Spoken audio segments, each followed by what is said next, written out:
Yo, what's good everyone? It's your boy, you already know. Just kidding, no one knows who I am. My name's Sam. I'm a big fan of emo, alternative, underground, rap music. And a pretty big name on the scene right now is Jumex. So this guy kind of popped up out of nowhere.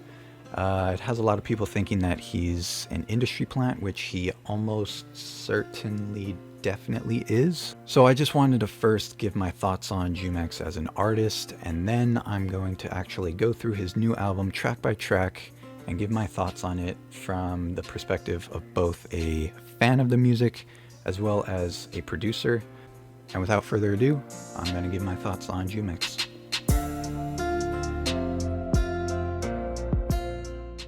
Artistically, Jumex is Lil Peep, Jumex is Scarlord, Jumex is Lil Xan. He's taken aspects of these artists and mixed them together into what is now Jumex. The musical styles from Peep, X, and Scarlord are painfully obvious in Jumex's music, both old and new. One example is an old song called In Hell, back from when he was calling himself Lil Jumex. Here's a snippet.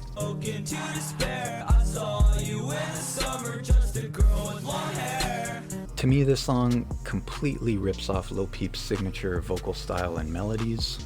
Personally, it reminds me a lot of Peep's song called Let Me Bleed. Maybe that's just me, but I don't think so. Jumex's screaming tracks like Are You Down, Trapped, and Wish Me Death are heavily inspired by the screamo rap waves pioneered by X and Scarlord. So his musical appeal is simply what's popular in the underground alternative emo rap scene. His music is manufactured to appeal to those demographics. But as I'm sure we're all aware, Jumex is not going to be around for that much longer, which had me wondering why he's not trying to sell a bunch of merch right now.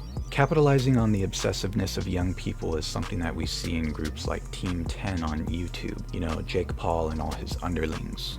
And Jake Paul actually makes good business moves. He picks up charismatic, funny, attractive kids that are FBI, open up! Okay, let me clarify. I don't think these kids are attractive. What I'm saying is, just as their managers are aware, I'm aware that their 13-year-old audience will think they're attractive and they can therefore make money from that appeal. I'm not a weirdo. Moving on. So Jake Paul takes these kids, advertises them, collaborates with them, but most importantly, monetizes them through ad revenue, song sales, and merchandise.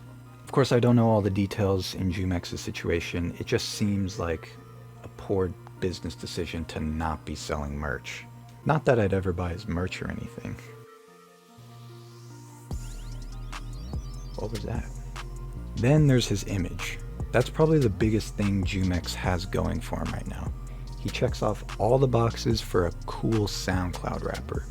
Crazy hair, crazy fashion, face tats. And apparently he stole his face tat idea from another guy, but I don't really care enough to find a source or anything. His video quality is top notch because of all the money being pumped into his image.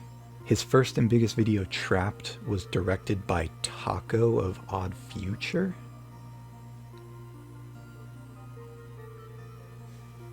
He also markets himself as a sort of teenage heartthrob, and just like Lil Xan's Xanarchy gang, he has a group of loyal female fans that sort of idolize him. Why girls are attracted to Lil Xan in the first place, though, I will never understand.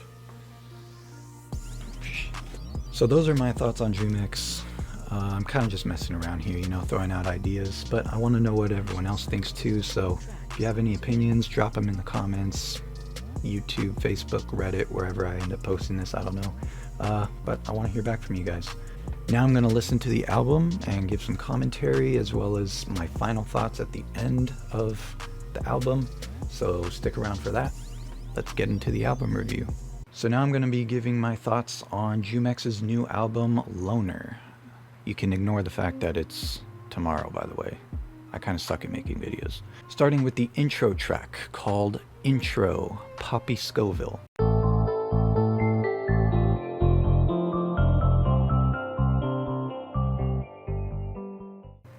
I really only have one word to say about this song: cringe. I've never been a fan of intro tracks. I've never been a fan of skit tracks. The biggest example probably being the intro tracks on all of X's albums. You are literally, and I cannot stress this enough, literally entering my mind. I have so much love for X and everything he's done for the music scene, but I think that he took himself a little too seriously sometimes. By the way, I want to mention that I think there's a clear distinction between making fun of X and making fun of X's death, which I would never do. But the song is essentially a waste of time, and it's only there to increase the number of tracks on the album from 6 to 7. The beat was pretty cute though, and it's a shame it had to go to waste. Track 2 is Are You Down?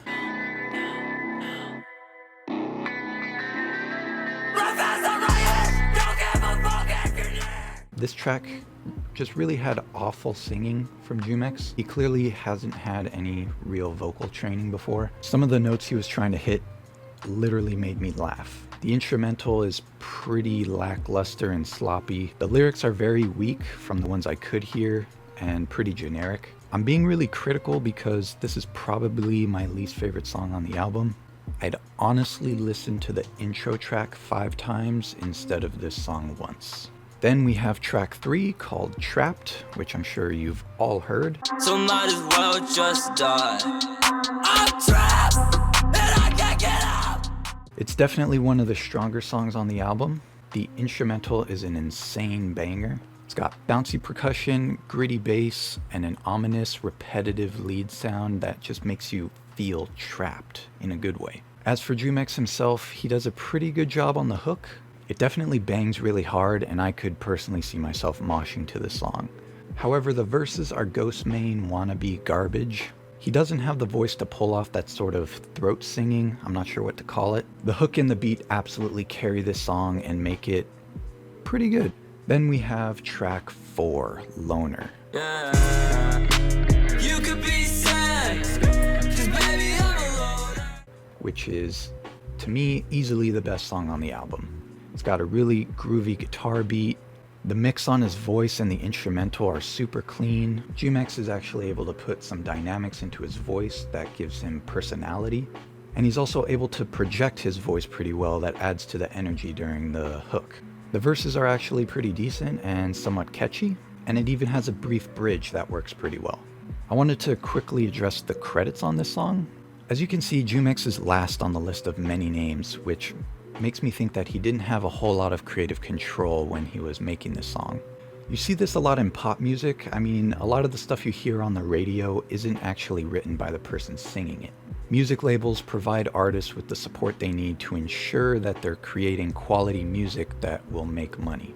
I'm not going to go as far as to say that this song was completely ghost-written for Jumex, but when there's so many names on the credits, it's hard to know exactly what ideas came from the artist himself.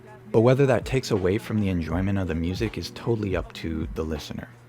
Personally, I listen to really emotionally driven music because I want to hear the artist's pain, heartache, and adversity. With Jumex, I don't feel that. At times the emotion sounds forced and disingenuous, but at the end of the day, it's a good song. So if you like how it sounds, you should listen to it. Then we have track 5, Wish Me Death. Wish me dead, don't I collapse. Go ahead and wish me dead, don't I collapse. This song opens up with those really bad Ghostmain style vocals that he absolutely cannot pull off. His screams are fairly clean, they're not too harsh. The verses are the same really bad throat singing style, and his lyrics are totally forgettable. In my opinion, these kinds of screamo songs rely heavily on the quality of the screams and the beat. Both Jumex's vocal performance and the beat were okay, so the song was okay. Track 6 is Alive in My Coffin. I'll be dead. You can't complain when I'm hurt, cutting up my veins. This song was surprisingly beautiful when you compare it to songs like Are You Down? It's got a cool emo punk vibe going for it with pretty guitar riffs and chords throughout the song. Overall, it's a really well-written song, and I would be astonished if it wasn't ghost-written for him. Jumex's vocals aren't too bad because of the tasteful use of autotune, but it can still be pretty harsh when he's harmonizing with himself. I would have really liked to hear a guy like Shinigami on this track, just because I feel like his vocal performance could really elevate this song to something awesome. One last comment on the track. The cocaine rhyme is so stale now. Please stop. And that brings us to the last track, number 7, Billie Eilish. Strawberry blonde in the sun red. I'll pop a pill, now I'm okay. So this song kind of freaked me out. The entire time I was listening, I knew it sounded like an artist that I love, but I couldn't quite put a name on it. When I looked up the credits to the song, I actually found out that it's a cover of a Lil Soda Boy song called Strawberry Blonde. Strawberry blonde in the sun rays. I'll pop the pill, now I'm okay. As soon as I saw Lil Soda Boy, I was like, that's it. I must have listened to Lil Soda Boy's album Past Life about 100 times. I highly recommend his music. I'm glad Jumex is grabbing inspiration from and supporting quality artists in the scene. It's an all-around great song with clean guitar parts and a complimentary heavy sub bass, and the bouncy trap drums just tie it all together. It's a great way to close the album. And that'll do it. Thank you guys so much for sticking around to the end of the video. I really appreciate it. If you guys have anything at all to say, please drop a comment below and we can talk about it. But my final thoughts on Jumex. I think he's a mediocre artist. I've heard a lot better, but I've also heard a lot worse. But the one thing I would say I like about Jumex is at the very least, he acts as a sort of portal for people who may be unfamiliar with alternative forms of music. You know, if you go to one of Jumex's music videos, you might see videos for X or Low Peep on the related video section. So I just think that's a cool way for some people to maybe be introduced to new music that they haven't heard before. But anyway, thank you guys so much for watching, and I'll catch you later.